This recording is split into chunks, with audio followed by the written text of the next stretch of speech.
इस नौजवान का एक वालिद था जो बहुत शदीद बीमार था, लेकिन बीमार वालिद ने अपने बेटे को इतना थका दिया कि वो इसकी देखभाल मजीद नहीं कर सकता था। वालिद खुद पर पेशाब और पाखाना कर लेता था। इसने अपने बेटे को बुरी तरह थका दिया था और बेटा इसका इलाज नहीं कर पा रहा था। जब इस पर दुनिया तन हो गई तो उसने इसे मारने का फैसला किया। वो इसे सहरा के एक दूर दराज मकाम पर ले गया।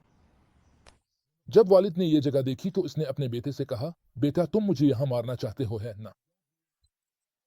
बेटा हैरान रह गया क्योंकि इसने अपने वालिद से ऐसी कोई बात नहीं की थी। इसने पूछा, आपको यह कैसे पता चला?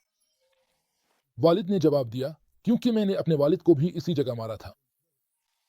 वाकई जैसा कि नबी अकरम सल्लल्लाहु अलैहि वसल्लम ने फरमाया, अपने वालिदैन के साथ भलाई करो, तुम्हारे बच्चे तुम्हारे साथ भलाई करेंगे।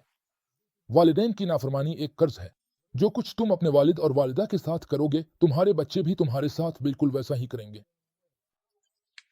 अगर तुम उनके साथ भलाई करोगे तो तुम्हारे बच्चे भी तुम्हारे साथ भलाई करेंगे, लेकिन अगर तुम उन्हें तकलीफ दो या फसाद करो तो तुम्हारे बच्चे भी तुम्हारे साथ वैसा ही करेंगे। हमारा रब अल्लाह ताला आदिल है और उसके नताइज जरूर निकलते हैं। हम अल्लाह से आफियत की दुआ करते हैं। इंसान उन नताइज को इस दुनिया में भी देख सकता है। अल्लाह ताला से मुलाकात से पहले और आखिरत में तो सख्त अजाब होगा।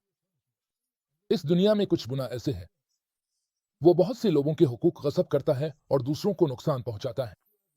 जब कोई शख्स अपने मुसलमान भाई के लिए आसानी पैदा करता है तो अल्लाह ताला इसके लिए भी आसानी पैदा फरमाता है, और जब कोई शख्स अपने मुसलमान भाई को तकलीफ देता है तो वो तकलीफ इसकी तरफ लूट आती है। अल्लाह ताला इसे लोगों को नुकसान पहुंचाने के बदले खुद उसको नुकसान पहुंचाता है। इसलिए इंसान को चाहिए कि वो अपने वालिदैन की इज्जत करे ताकि इसकी अपनी औलाद भी इसकी इज्जत करे। ये तो इस दुनिया की बात है और आखिरत में इंशाअल्लाह इसके लिए बड़ा अजर है।